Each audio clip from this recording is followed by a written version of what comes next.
헌정사의 엽기적 장면, 김태우 강서구청장 재출마. 김호경 에디터. 비리 혐의로 유죄 판결이 확정된 지 3개월도 안 돼 사면 복권, 그로부터 3일 만에 본인이 원인 제공자인 보궐선거의 재출마 공식화, 그리고 곧바로 사전선거운동 돌입. 헌정사의 유례가 없는 상식 밖의 행각이 연달아 펼쳐지고 있다. 김태우 전 강서구청장은 판결문의 잉크도 마르기 전에 사면을 받은 뒤 최소한의 자숙기간도 없이 자신의 비리 때문에 치러지는 보궐선거에서 다시 당선되겠다는 엽기적인 장면을 연출하고 있다.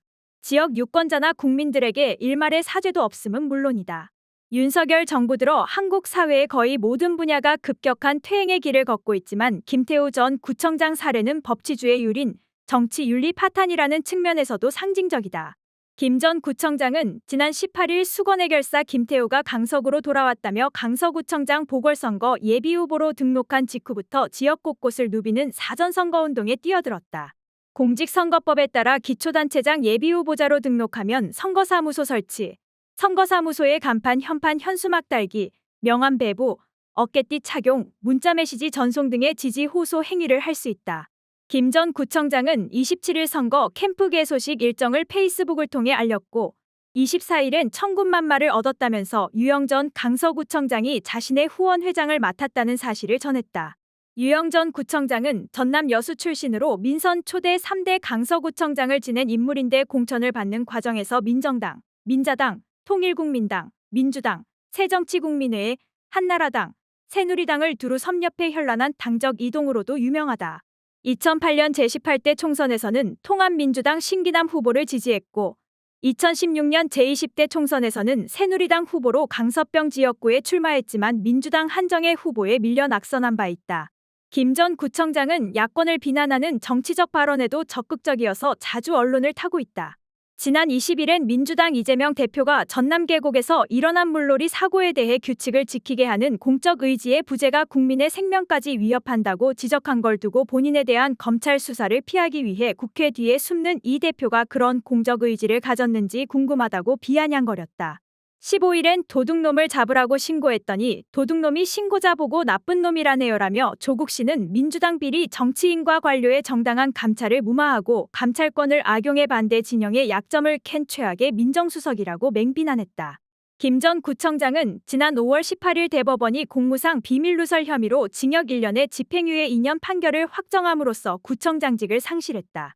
이미 1심에서 같은 형을 선고받았음에도 출마를 강행해 구정 공백을 자초했다는 문제도 있지만 본인 때문에 치러지는 막대한 보궐선거 비용을 지역 주민들이 고스란히 떠안아야 한다는 점 역시 스스로 무겁게 여겨야 함이 당연하다. 강서구청은 지난 6월 14일 중앙선거관리위원회에 보궐선거 경비 39억 8,700만 원을 지급했다. 현행 선거법상 지방선거의 재보궐선거 경비는 해당 지방자치단체가 부담하게 돼 있다. 그만큼 세금이 낭비된 것이고 강서구민들에게 사용해야 할 예산을 못 쓰게 되는 결과를 초래했다. 유권자들이 10월 11일 보궐선거 투표장에 직접 나가야 하는 수고와 기회비용, 그간 구청장 공석으로 인해 빚어진 행정차질 등까지 따지면 유무형의 경비는 40억 원을 훨씬 상회할 것이다. 그럼에도 김 전 구청장은 엄중한 자책감에서 비롯된 사과는 고사하고 최소한의 유감 표명도 없이 시종태연하고 당당한 태도로 일관하고 있다. 문재인 검찰의 정치적 기소와 김명수 사법부의 이념 판결 때문이지 자신은 조금도 책임이 없다는 것이다. 그러나 이는 설득력 없는 생떼에 가깝다. 2018년 12월 당시 김태우 수사관을 감찰해 해임 요청 결정을 내렸던 대검찰청 감찰본부의 정병화 본부장은 대표적 공안통으로 문재인 정권 사람이라는 평은 일절 없었던 인물이다. 심지어 보수 언론에서도 평판이 매우 좋았는데 일례로 중앙일보는 그가 대검 감찰본부장을 그만둘 때 기사에서 정 본부장에 대해선 감찰본부장 재직 기간 동안 감찰 업무를 공정하고 원만하게 해결했다는 평가가 나온다. 그는 감찰본부장 재임 중 서울 남부지검 검사 자살 사건, 부장검사 스폰서 사건, 김태우 전 청와대 특감반원 사건 등 굵직한 감찰 사건을 연달아 처리했다. 한 검찰 고위 관계자는 정 본부장은 별다른 편견 없이 사건 관계인의 말을 두루 듣고 판단하는 사람이라며 조직 내부의 칼을 겨눠야 하는 감찰 업무의 특성에도 불구하고 후배들이 잘 따랐다고 말했다고 전했다. 또 2019년 4월 당시 김태우 전 수사관을 불구속 기소했던 수원지검 형사일부 김욱준 부장검사는 서울중앙지검 1차장이던 2020년 12월 추미애 법무부 장관의 윤석열 검찰총장 직무배제의 항의에 검찰의 정치적 중립성과 존재 가치를 위협하는 조치를 즉각 중단해달라며 사의를 밝혔던 인물이다. 김욱준 차장검사는 결국 다음 해 2월 검찰을 떠나면서 검찰개혁은 특정 집단의 이해관계보다는 국민들이 공감하는 국민을 위해 이뤄졌으면 한다는 퇴임 인사를 검찰 내부망에 올리기도 했다. 심지어 추미애 장관은 2021년 8월 민주당 대권주자로 나섰을 때 김욱준 차장검사가 이성윤 중앙지검장이 수사를 압박했다며 다른 차장검사들을 선동해 지검장에게 동반 사표를 내자고 했다. 검사들의 조직적 저항이었다면서 쿠데타 주동자로까지 묘사했다. 김욱준 검사는 오히려 김태우 전 수사관에 대해 다른 숱한 게임 비리 혐의는 제쳐둔 채 공무상 비밀누설 혐의만 문제 삼아 봐주기 기소를 한 게 아니냐는 의혹을 샀다. 아울러 1심에 이어 2심에서도 징역 2년 6개월을 구형하며 공소 유지를 한 것도 윤석열 정부 검찰이다. 나아가 대법원 확정 판결은 대법원장이 참여하지 않는 소부에서 내려졌으며 주심 박정화 대법관은 전임 양승태 대법원장이 임명 제청했다. 문재인 검찰의 정치적 기소와 김명수 사법부의 이념 판결 때문이라는 김태우 전 구청장의 주장은 말이 안 되는 것이다. 윤석열 정부와 여당 인사들은 김 전 구청장이 공익신고자임을 들어 사면 복권 및 출마의 당위성을 찾고 있다. 김 전 구청장 본인은 말할 것도 없다. 그는 지난 14일 특사 때 입장문 첫 마디를 공익신고자 김태우 오늘 사면 복권되었습니다라는 말로 시작했다. 그러나 시민언론 민들레에서 전에도 지적했지만 김 전 구청장의 공익신고자 주장은 법원에서 시종일관 인정되지 않았다. 다시 말해 그가 공익신고자였다면 처음부터 유죄 선고가 안 내려졌을 것이다. 우선 그는 애초에 청와대 특별감찰반 재직 시절 저지른 온갖 비위 혐의로 검찰 수사관직에서 해임됐다. 지난 2019년 1월 11일 대검찰청 보통징계위원회는 김태우 수사관에 대한 징계회의 결과 대검 감찰본부가 요청한 대로 해임 중 징계를 확정했다. 김 수사관은 총 5가지 혐의로 징계에 회부됐는데 건설업자 최두영 씨를 비롯한 민간업자들로부터 6개월간 총 12회에 걸쳐 골프 등 향응 수수, 최 씨의 뇌물 공여에 대한 경찰청 특수수사과 수사에 부당하게 개입 시도, 최 씨를 통해 청와대 특감반 파견 인사청탁, 특감반 재직 중 수집한 첩보 내용을 언론에 유출, 과학기술정보통신부 공무원의 비위 첩보를 생산한 뒤 이를 토대로 과기정통부 감사관실 5급 사무관 채용의 부당 지원 등이 사실로 확인됐다. 이에 앞서 김태우 수사관은 국민권익위원회에 불이익 처분 절차 일시 정지 신청을 냈지만 기각됐고 검찰의 징계 절차를 중단해달라며 법원에 가처분 신청도 냈지만 서울행정법원 역시 이를 기각했다. 수원지검 형사일부는 뇌물수수, 부정청탁, 직권남용, 공무집행방해 등 여러 혐의 가운데 공무상 비밀누설 혐의로만 김태우 전 수사관을 불구속 기소했으며 그것도 김 전 수사관이 언론 등에 폭로한 총 16개 항목 중 우윤근 주러시아 대사 금품 수수 의혹 등 5개 항목에 대해서만 기소 결정을 내렸다. 이에 수원지법 형사 1단독 이원석 부장판사는 지난 2021년 1월 8일 김태우 전 수사관에 대해 징역 1년에 집행유예 2년을 선고했다. 자신의 폭로가 공익신고자 보호법 등에 따라 정당한 행위였다는 김 전 수사관 측 주장에 대해 재판부는 폭로 동기나 목적에 대한 의문을 갖지 않을 수 없다. 피고인의 누설 동기에 의심스러운 사정이 엿보이고 객관적 사실에 추측을 더해 전체를 진실인 양 언론에 제보했다면서 수사기관 고발이나 감사원 제보 등 이미 마련된 제도적 절차를 통해서 얼마든지 관련 의혹을 제기할 수 있었다고 판시했다. 재판부는 또 유재수 감찰 무마 폭로 등을 언급하면서 일부 행위에 정당성이 있다고 해서 나머지 행위에 대해서도 정당성을 부여받을 수는 없다는 설명도 했다. 이렇게 1심 징역형 판결을 받은 상태에서 김 전 수사관은 지난해 6월 지방선거에 국민의힘 소속 후보로 나와 강서구청장에 당선됐지만 수원지법 항소 1-3부는 같은 해 8월 12일 피고인이 청와대 특별감찰반 파견 근무 당시 저지른 비위 행위는 사안이 중대하고 범행 동기도 좋지 않다며 1심과 같은 판결을 내렸다. 이는 지난 5월 18일 대법원에서 확정됐다.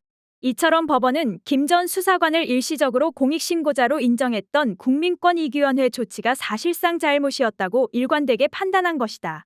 김 전 수사관은 심각한 개인 비리가 적발돼 조국 민정수석실에 의해 특감반에서 검찰로 원대복귀 처분되고 이어진 대검 감찰로 징계를 받을 처지가 되자 갑자기 언론에 온갖 불완전한 첩보를 제보하기 시작했다.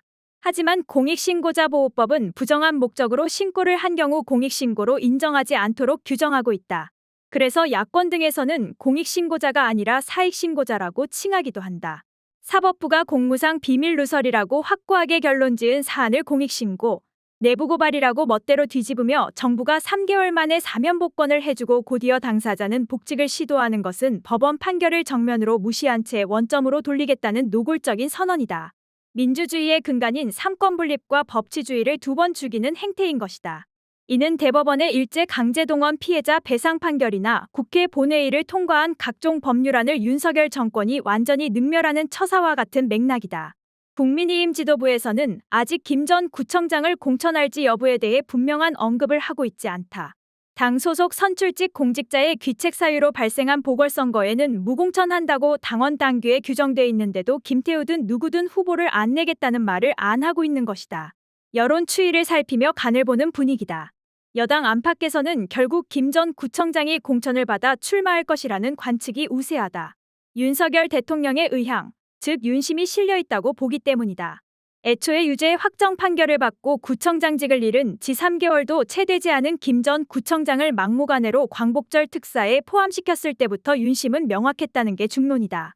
10월 보선에 내보내려는 의도가 아니라면 그렇게 서둘러서 온갖 비판을 무릅쓰고 무리수를 둘 이유가 없다는 해석이다.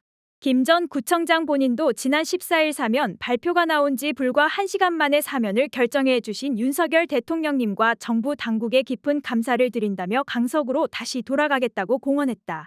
그리고 15일자로 사면이 된 뒤 사흘 만에 예비후보 등록을 했다. 대통령실을 포함한 여권 상층부의 사전 언질 또는 교감 없이 이처럼 즉각적이고 독단적으로 출마 결정을 내리기는 어렵다고 보는 게 합리적인 추정이다. 여당 내에서도 김태우 띄우기가 서서히 나오고 있다.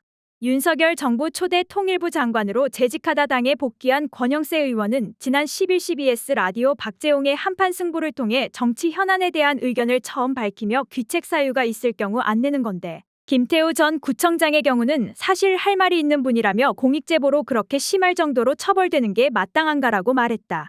이어 이런 상황에서 이길 가능성이 있든 없든 안 내는 건 전적으로 우리가 수용한다는 이야기라며 우리 지도부에서 만약 그런 생각을 한다면 그건 옳지 않다고 강조했다.